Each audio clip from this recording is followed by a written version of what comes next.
The biggest moneymaker on Amazon KDP. This video is for those who publish fiction, non-fiction, low content, medium content, high content, or their uncle's pet's hamster diary. It's for those who are thinking about getting into publishing and for those who are more advanced. So in essence, it's for everyone. Now, who am I? My name is Peter.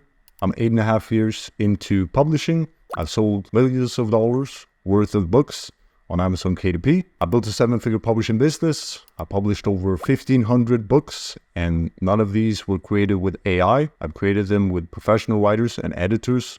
Now, some of these are translations. Let's go over some proof. So here we are on the KDP website. You can see the royalties estimator. I've sorted by December 1st to December 31st, 2023. And if I change this over here, let's go last year. Now, this is one platform that I'm using to publish the books on. There are many other platforms, and I will discuss that in this video, that you want to diversify your income. Let's go over some additional facts about me. So in December of 2023, I was interviewed by a company that wanted help to buy and manage an Amazon KDP business. And I eventually turned this down, but I think it shows that I have experience, and I will show you an email now that further proves. So here we see the email. I will blur out, or I will have the video editor blur out the name, etc. for obvious reasons. But happy, hope you enjoyed the holidays. Thanks again for jumping on the call. We think your experience and current setup would be a great fit. Your analysis was very solid, did a great job. In a real acquisition scenario, would probably ask you for some more information. So in essence, I analyzed the business, and this is something that I find very interesting. However, I decided that I didn't have the time to do this. I see myself more as an advisor. And that is what I acted as for my friend who started publishing in 2023. You can watch the interviews on this channel. And in December of 2023, he made over $17,000. Now, he had capital to invest to start, but it shows that I do know what makes profitable books using, for example, Amazon KDP. I've spent over 10,000 hours working on my self-publishing business. I've read hundreds of books and probably spent over 10,000 hours just learning about business or different strategies, principles, and methods to get better at what I do. So I figured some things out along the way, and that is what I want to share with you in this video and in the videos that I make. So you can speed up your own journey and achieve better results faster. So are you ready for the biggest moneymaker on Amazon KDP? It's Share Yoga for Seniors. Class is over for today. Everyone can go home. Thanks for watching. Share Yoga for Seniors, for those of you who may not know, it's the hot niche for nonfiction publishers at this moment. So we have over 2,000 results. I think there are probably books being published almost every single day. Back in the days, it was keto diet. So these popular topics, they come and go for publishers, but this is not what this video is about. So don't worry about that. So jokes aside, let's get started. What this video is not. This is not financial advice. While publishing in niches with high demand is important for making money quickly, this is not what this video is about. It's not to give you a niche to publish in type of video. It's not a click a button to get rich overnight video. It's not the most beginner-friendly video, but it contains a lot of information, insights, and examples that I wish I had when I got started. So my promise to you, if you watch to the end, you will get to see what I believe is the biggest moneymaker on Amazon KDP long-term. And you will learn a cornerstone of how I got to 7 figures with self-publishing. There's no sales pitch for a paid product at the end. I think this video, in and of itself, I think this is the type of videos that belong in a paid course. So you're getting something that I would pay for to see if I was a beginner or intermediate, or even at this stage, I would pay for seeing a video like this. You will gain new perspective and potentially a bigger vision for your self-publishing. I will also aim to demystify the Amazon algorithm, and we'll go deep, so only the driven ones will be able to stick with the video all the way to the end. So let's first talk about determining the value of a KDP business. Let's look at 2 case studies on Empire Flippers, and the case study number 1 has a 28 times multiple, and case study number 2 has a 42x multiple. So Empire Flippers, it's a website where you can buy and sell businesses, and more specifically, you can sell Amazon KDP businesses. So here we see Amazon KDP businesses for sale. We have different topics of the books. We have fiction books. We have most likely some low content, medium content books. But these are the two listings that I want to look at in this video. So here we see that this one is selling for $225,000. This one, $224,000. If we look at the monthly net profit, then it's higher for this one compared to this one, but this one is still valued higher than this one. And if we take a look at when the businesses were created, this one was created in 2014, and this one was created in 2023. And we see here the monthly multiple. So you take this number times 28, and then you get the sales price. And you take this number times 42, and you get the sales price. Now, another interesting thing is that the revenue has gone down by 35% the last 12 months, while this one has gone up with 136%. But still, this one is valued higher. So let's dive deeper. So if we read the text here, we can see that they have some established books, 3,000 to 5,000 reviews on Amazon. That book or those books are very much established, and I think that they will continue to sell for years. And you also see here that they have a strong email list of about 16 to 17,000 email subscribers. Now let's take a look at the other one. So here we see that they are in health and fitness. You can see that it's a young business, so 1 year and 3 months. This video is not about telling you that one of these businesses is better than the other one. I looked at this and I listened to the interview of this business, and this would be something that would be interesting for me. Even though it has a lower multiple here, I think it's still a valuable business, and I will tell you why. So it's in the health and fitness niche. They have 12 specialized books on yoga and Pilates. So what I showed in the beginning of the video is that these niches are very competitive. Now, I don't know if this one is targeting share yoga for seniors specifically. Now, just because something is competitive doesn't mean that you can't make money or you can't establish a series of books like this publisher has done. Now, here we can see that a social media account and an email list is included, but it doesn't specifically say how much or how big is this list. But this one definitely has potential, but I think that the reason why it's not valued as highly as the other one is because it isn't as established, and we don't know if the competition will impact. You see it sold very well here in January, and then it went down a little bit, but that's normal. It goes down during the spring months. So this one has a potential to expand. I think the person wants to sell it because they want to do something else. But if I were to take over this business, I would really focus in on making more books under this niche. But this one has a higher multiple because it's less risky. You can see for several years how this business has sold, and it is more established. So most likely this account doesn't have books that have 3,000 reviews, for example. Now, as a buyer, this one is interesting. For example, let's imagine that the profit would stay the same. Then all you need to do is wait 28 months, and then you'd have this money back, and then everything after that is profit. Now, I don't think that will happen, that it will stay stagnant like that, but that gives you an idea of why people are buying these types of businesses. So again, let me be clear. I didn't say that one business is better than the other. I simply want to explain why there is a difference in multiple. The thing that will affect the Amazon KDP business value is the monthly profit, obviously, but also long-term stability. And if there's a strong established brand and also email lists and control over audience, because we don't have control over Amazon's customers.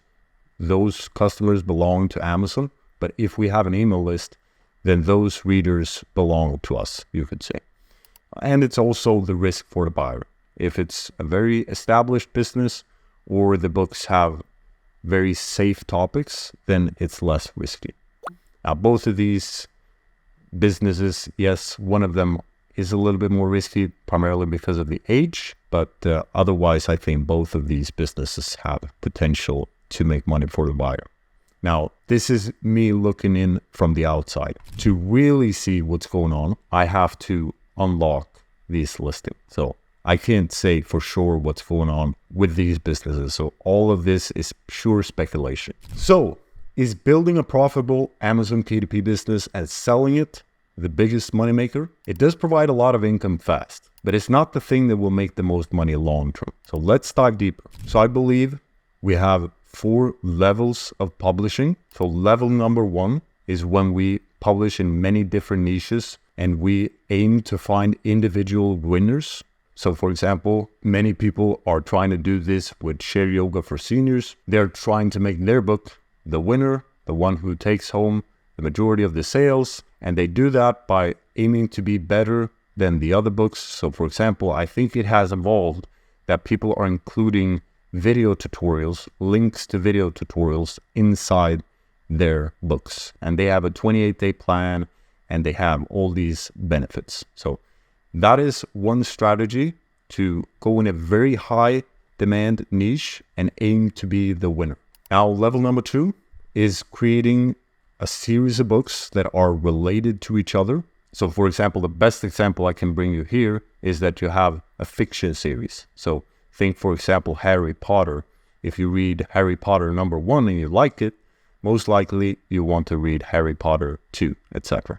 Now, level number 3 is when we build an audience. And with an audience, we're able to generate reviews and sales. Now, level number 4 is when we develop a broader brand with products like online courses, coaching, etc. So that is when we have more products that can sell for a higher price than what we can sell the books for, as an example. So let's look at some practical examples. Now, I have nothing against this publisher, but I think this is a good example. So here we see individual books. We don't see a connection between these 4 books. We see potty training for busy parents. Then we see something here which I don't understand. And then we have core energy stretching for seniors, and then adventures of Surfer Joe. So the people who are buying this book will most likely not be interested in this book.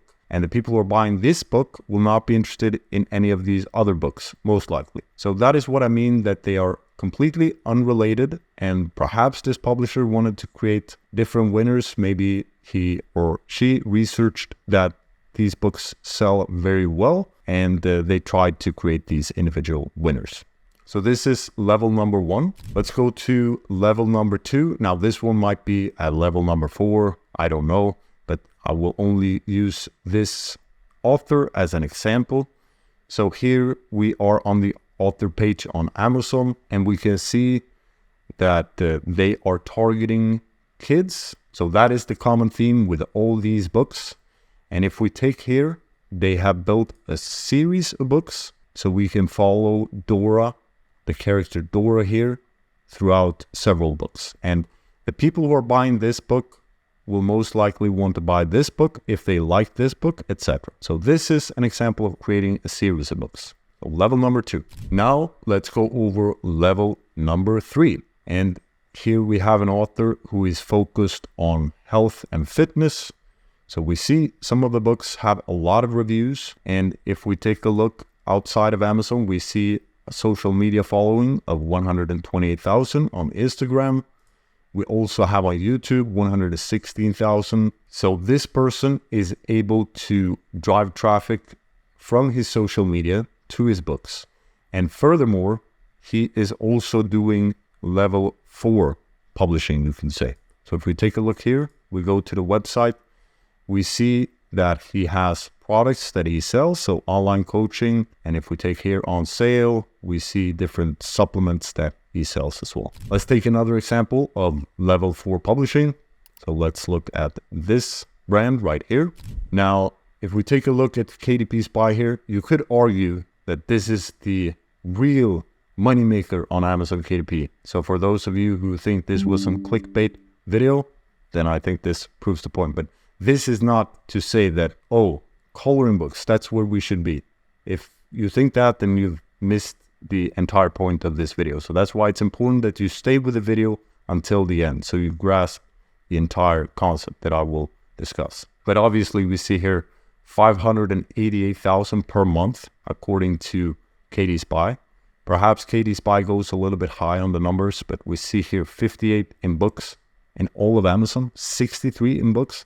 So it's not just one winner. They have so many winners. And this is not because they researched and find that, okay, this one will do well. No, they have a strong social media followers. So we see 339,000 followers on Instagram, on YouTube, 273,000 TikTok. We have over 100,000, 2.3 likes. We have Facebook, and we have Pinterest. And furthermore, since it's level 4, they also sell books outside of Amazon. So here we see the Etsy store. If this is correct, then this is a really high number. So 20 people have this product in their cart. So they have diversified their income. So I think that this one is a great example of the ultimate level in terms of self-publishing. So let's do an exercise. If I say wizard, then what do you think about? So a clue is the richest author in the world, Harry Potter. When I say detective, a clue is that he lives on Baker Street. All these are characters, you could say, or books. We have Sherlock Holmes. When I say spy, a clue is that he has a license to kill. You might say James Bond.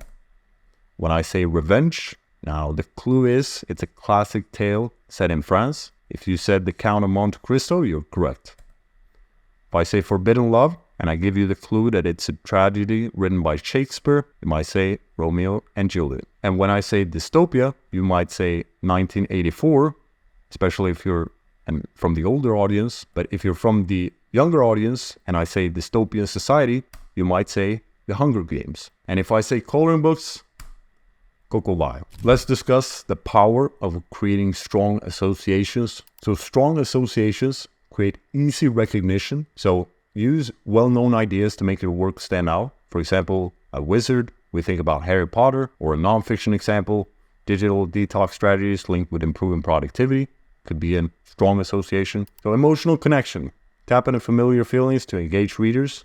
So for example, in fiction, it's a love story like Romeo and Juliet, or productivity tips for busy parents. So busy parents, they have certain struggles, and I think that the parents, they know, for example, that life is not the same when you have a kid, and because of that, it creates a special emotional appeal when you make a book just for them, for example. Then we have cultural relevance. So use popular concepts to resonate with audiences.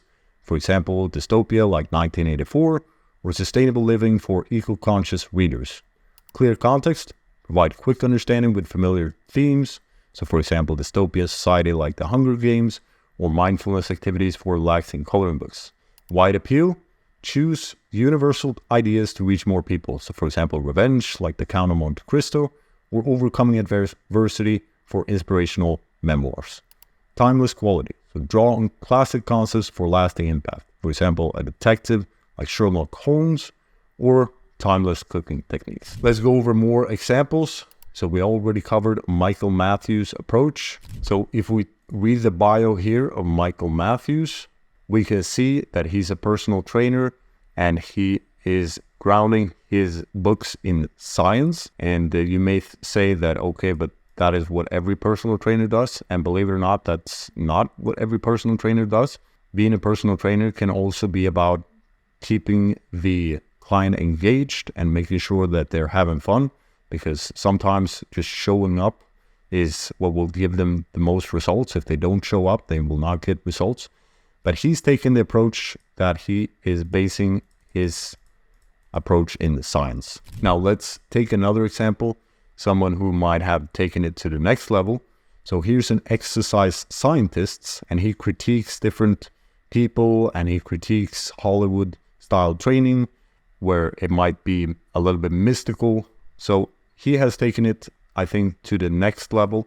So this is an example of how to have different approaches. And obviously, certain types of people will resonate very much with this approach, while others, not so much. So what we have discussed now are brands. And a brand is an association with something. So for example, when I say cookbooks, you might think of Gordon Ramsay. Or when I say dog training, you might think of Cesar Millan. Or when I say self-help, you might think of Tony Robbins. Or time management, you might think of Brian Tracy. So time management, it's more niche. It's under the umbrella of self-help. But when I say motivation, which is also more niche, you might think about Eric Thomas.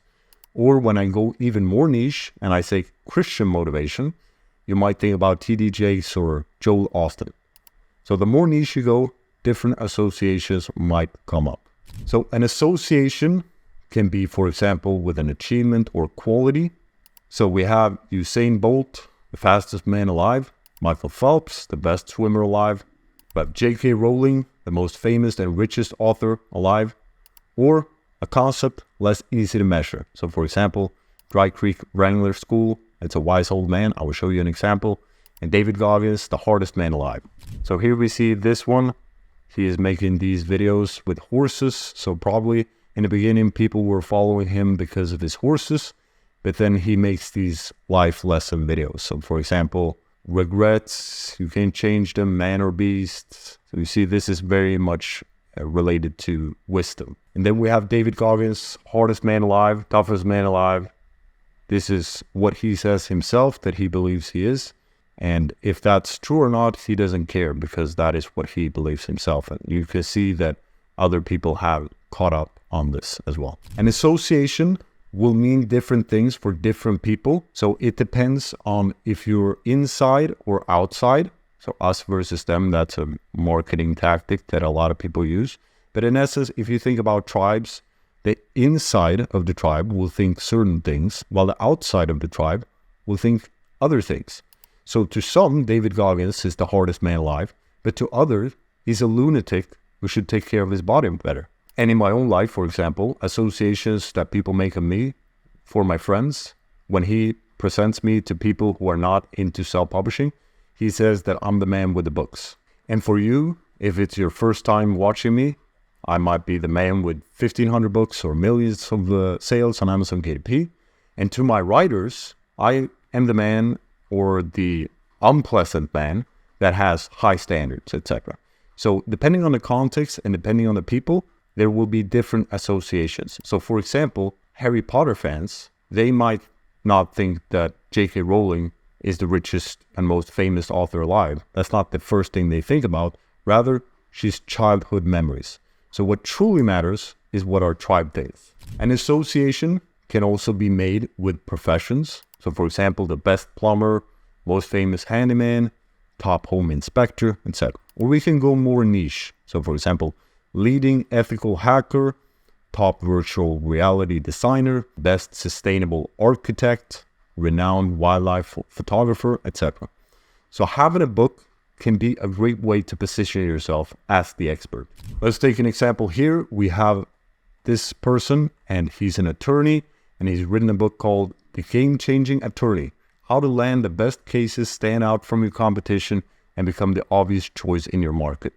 And if we read here, we can see that according to this article, it brought him 6-figure clients and more than $5 million in sales within 2 years, or 5 million, not doesn't say over, but you get the point.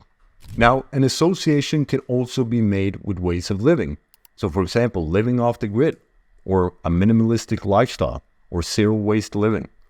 So a more niche example would be digital minimalism. So here we have minimalism, and if we go down, we see this book is very established, and we can see that they have a social media following, more than 500,000 subscribers on YouTube, and they make videos about minimalism.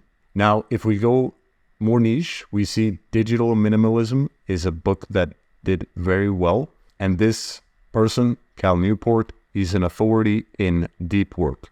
So this is the book that he published that really broke through and established himself, I think. Now, an association can also be made with target audiences. So for example, busy moms, fitness enthusiasts, tech-savvy seniors, or a more niche example could be fitness for busy moms. So if we search here on YouTube, busy moms, we see that many of the videos are about different topics. So for example, organization, self-care, counsel, budgeting, meal prep, mom hacks. But here we see someone who goes more niche. So the Fit Mother Project, fitness for busy moms. So it's very clear who he is targeting with these videos. Now, an association can also be made with additional overarching concepts. So for example, the ultimate life hacker, productivity master, efficiency expert, innovation leader, mindfulness guru, and a more niche example would be AI productivity consultant. So for example, here's a blog that you may or may not be familiar with, lifehacker.com. So this blog is most likely worth millions of dollars, if not more. Now, associations can also be made with the presentation style. So for example, if you think about the 4 Dummy series, they simplify complex topics and provide practical information. And topics can be different, so they can be in different niches, just like we showed in an example earlier with potty training being one thing, and then it was another topic, let's say is stretching for seniors, I think. So they can be different, but the presentation and the approach is the thing that is bringing them together. So in this case, simplifying complex topics and calling the series 4 Dummies. So if we take a look here, we have Google Workspace for Dummies, MacBook, critical thinking skills for dummies, getting out of debt. So you can see they are not related in terms of the topic, but rather the presentation. Now, it can also be distinctive characters can create associations. So for example, the Wimpy Kid Diary, I will show you. It features a specific look and a character with unique traits. Harry Potter is another one. So here we see the books, and you see they have a lot of reviews. So you get to follow this kid and everything that he learns, etc. So next time you go on Amazon, see if you can see the specific associations of the top selling books. Let's do this together. So here we have the anxious generation. You could say that this is a more wide appeal. Atomic habits, you could argue that it's a way of living. So doing small things and how doing small things stack up. This one is also a way of living. Can't hurt me, you could say it's an achievement or rather an overarching concept. And this one, it's a target audience. So it's targeting parents primarily, how to talk so kids will listen. And it's okay to not build a brand in the beginning, but I would still focus on quality because a bullet can develop into a cannonball / brand. Now this concept, the firing bullets first, then cannonballs, I've covered this in previous videos. But in essence, it's from the book Great by Choice, which is my favorite book. The author takes over 20,000 companies and he distills them down into, I think, 7 companies that have outperformed their industry indexes by at least 10 times. And he found that there are certain things that these companies do that make them outperform the comparison companies. And one of the concepts is firing bullets first and then cannonballs. So what this means is that you don't go all in at once, because that is very risky and it might take you out, and it also might make it so that you get disappointed and you've quit. So it's harder emotionally as well. So instead, it's about starting a little bit smaller and testing out, and then once you see that something is working, then you can develop it further. So let's take an example of this publisher. We see here in the beginning, they published about mazes, many different topics, for example, ADHD, positive parenting, marriage, and then they published an exercise book here, and this one I think did well, and then they did another one, Share Yoga for Seniors, and that one did well, and then they've done another one. So they found that, okay, for seniors that works, so let's focus in on that. So that is an example of firing bullets first and then cannonballs. Ideally, I don't think it's the best to put everything under the same brand if it has different topics or the presentation is not the same, etc. But this proves the point that one thing might not work, but then you do one thing and it works, and that might lead to another thing that becomes bigger. And there are no guarantees. Many of the brands that I've tried to start, they didn't take off, but some did, and that made it worth it. So let me talk about my personal experience of building my brand compared to finding these individual winners that we discussed earlier on. So here we see a visual example of how it has looked for me. It's not exact, but I think it proves the point. So this blue here, it represents the approach of finding individual winners like we discussed earlier. So for example, we see that Chair Yoga for Seniors is selling very well. It's in high demand, and we try to make the best book, and hopefully by doing that, we will get a winner, and we start off very strong. And then we might get more winners, so in year 2. But in year 3, maybe we do not grow, because it's quite hard to get winners like this on a consistent basis. And also, the income will most likely drop from these previous winners a little bit. And then we have the other approach, which is building a book series. This one is going stable, and it's going up. But then I think it plateaus a little bit eventually. And then we have the third approach, and this might not start this low, but it did for me. The books that I published in the beginning were barely profitable. I started it because I had an interest, and I thought I could provide unique value to this marketplace. And this is how it looked. So in the beginning, it was nothing compared to this, but slowly but surely, it goes up like this. And in year 3, it's on the same level as these book series. So these book series, they're more like the individual winners, but they're at least building on each other. And then on year 4, let's say, this doesn't have to be years, by the way. This can be a much shorter time frame, but it still proves the point. And I think this is probably how it looked for me in terms of the time. So here we see it start to go up, and now I'm 8.5 years into it.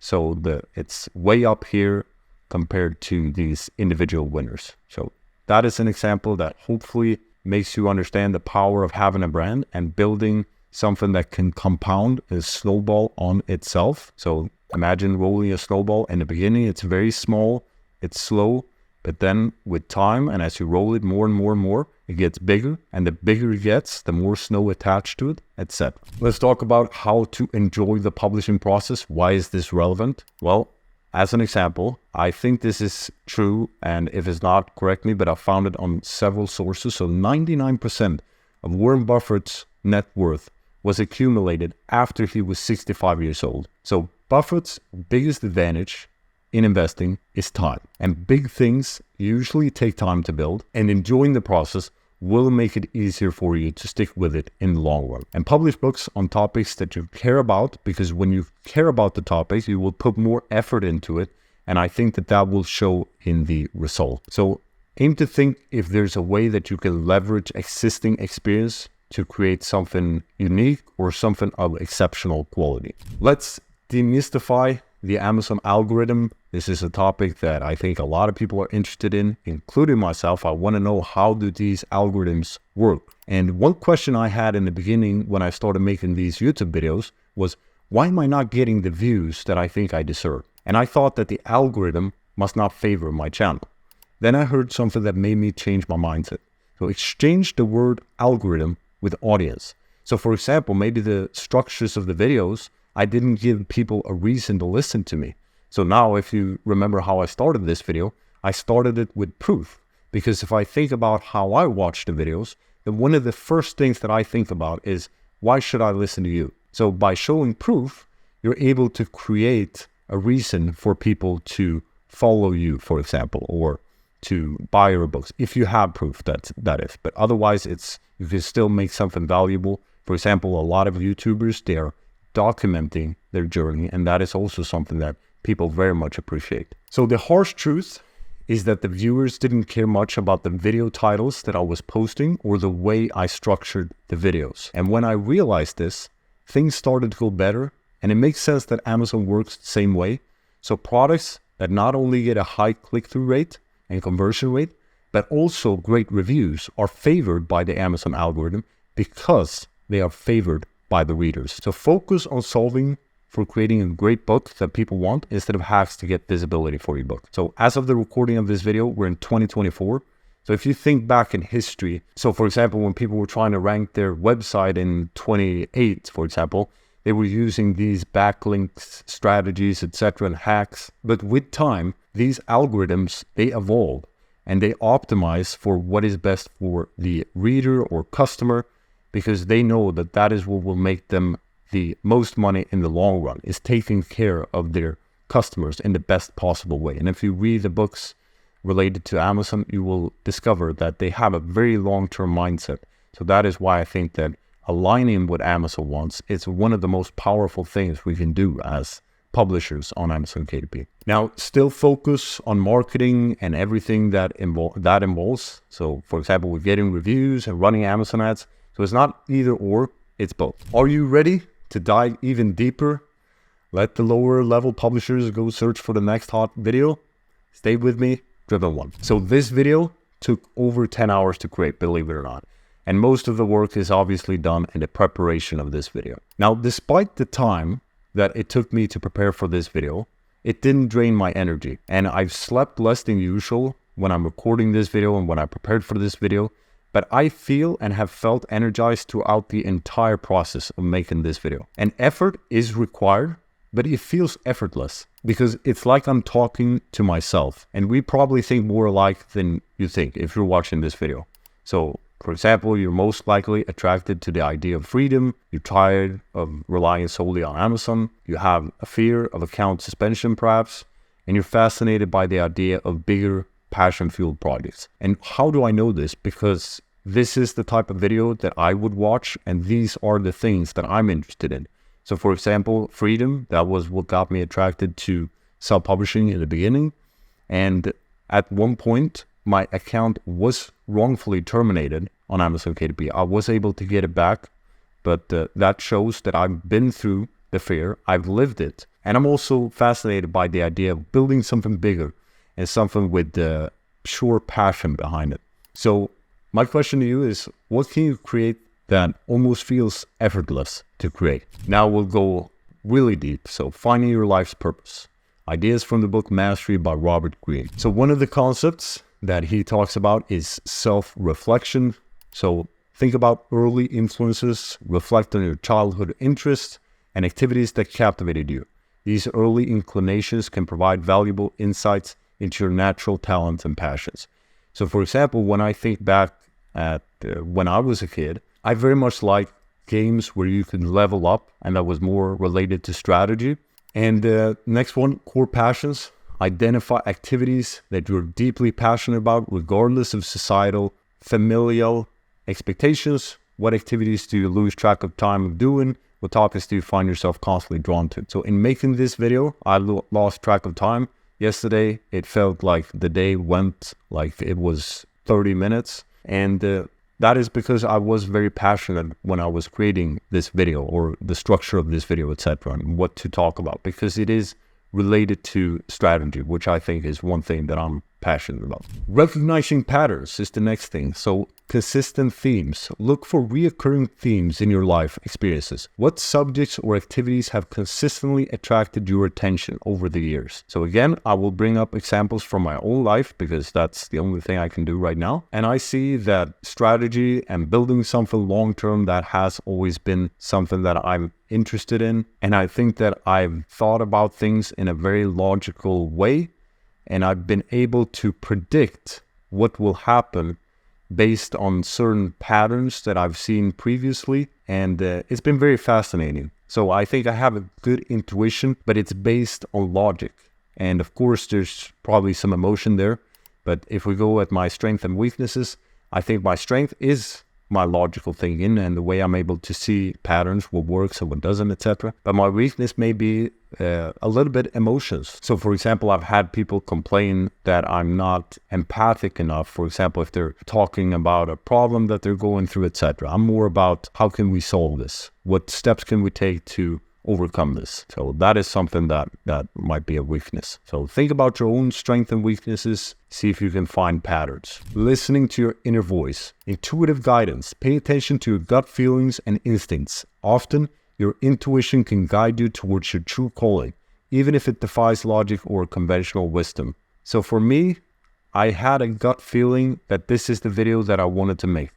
I didn't know exactly why. I came up with this video idea yesterday and how to make it, etc.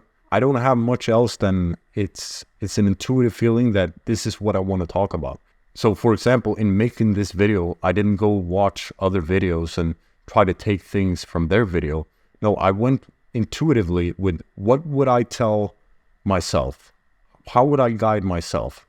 And that is how this video is created. Now, personal values. Consider your core values and principles. Your life task should align with your fundamental beliefs and what you find meaningful. So I find this meaningful. I think that one of the best ways that I can be useful is to help other people like myself who are on a similar path that I've been through. And I think that is where I can be most useful. And it's also that I believe in building things the right way. So for example, if you're building the tallest structure with Lego, then if you want to build it as fast as possible, you would just stack the Lego pieces on top of each other. However, if you want to build the tallest one and you're given, let's say, 10 years, then you would make sure that you build a strong, solid foundation. So that is something that I believe. We want a strong foundation in what we're doing. Experimentation and exploration. So try new things. Be open to exploring new fields, hobbies, and interests. Sometimes stepping outside of your comfort zone can reveal hidden passions and talents. So for me, one thing that I did was I started Muay Thai. And you might say that is not very logical. It's more of an art. However, I find that fighting, it is strategic as well. So for example, if you don't put your stance, that is a logical thing, in a certain way, then you will not have balance. And the Muay Thai stance is different from the boxing stance because there are kicks involved. And also, for example, if I don't keep my guard up, then I'm at risk, unless I'm very fast with moving my head, etc. And if I don't bring my punches back to the guard fast after I punched, I might get also hit in the face. So there are all these logical things with fighting that might not be seen from a pure beginner. And it's also about strategy. So for example, if you're a taller opponent, then it's more so about keeping the shorter opponent at a distance. And if you're the shorter opponent, you want to get inside. And there are different ways that you can keep your opponent at a distance. For example, in Muay Thai, it's having a long guard or doing the teeps, etc. And then we have learning from experience. Treat each experience, whether successful or not, as a learning opportunity. Each step brings you closer to understanding your true calling. So see if you can think of something with this one. And now we have embracing challenges, growth through adversity.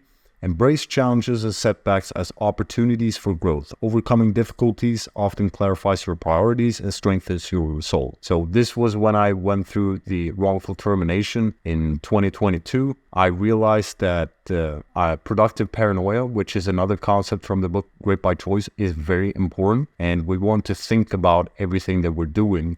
So we're making sure that we have a strong foundation. So when something like this happens, we are able to prove that we didn't do anything wrong, etc. And it also might mean diversifying. So this, even though it was painful at the moment, it made me grow. And that, I think, is, if you look back at challenges that you've been through, you can probably also see a similar pattern. Even though it was tough in the moment, you grew a lot from it. Persistence. Stay committed to your journey of discovery, even when the path seems unclear. Persistence is the key to uncovering your life's task. So for example, this video or these videos that I'm creating, I don't know where this will lead. And it was the same thing when I started my business journey. I didn't know. I started 2 companies before I started self-publishing, and they didn't succeed, but they led me to another thing. So it's about keep going, even though you're not getting the results that you want initially, because your path will evolve. So success, it's not a straight line. It will go a little bit all over the place. But as long as you keep your vision in mind, then I think that the path will unfold. Next thing is feedback from others. So seek input, engage with mentors, friends, and colleagues who know you well. Their insights and observations can provide valuable perspectives on your strength and potential paths. So for me, this is something I've done primarily online. So I'm a part of a mastermind as an example. And there was one person who's in this mastermind. He has over 700,000 followers on social media, etc. And maybe over 1 million if you count in total. And he said to me that there's no reason why this YouTube channel can't be at 100,000 subscribers within a year. And when I first heard that, I thought that sounds crazy. But he saw something in me that probably I didn't see in myself. And that's the power of having mentors or outside people who can speak to you. So for example, my friend, he said, Peter, I think you have a duty to help others with what you have learned, etc. And that is also something that I didn't really think about before. So see if you can get feedback from others and see if they can tell you about your strengths or potential paths that you can take in your life. So mentorship, find mentors who can guide you and support you. Learning from others who have found their calling can inspire and direct. Aligning with purpose, service to others. Consider how your talents and passion can serve others. Often a sense of purpose and fulfillment comes from contributing to the well-being of others. So for example, with these videos, I'm not making anything from these videos as of the recording of this video, but it does provide a lot of purpose for me and it gives me a lot of fulfillment.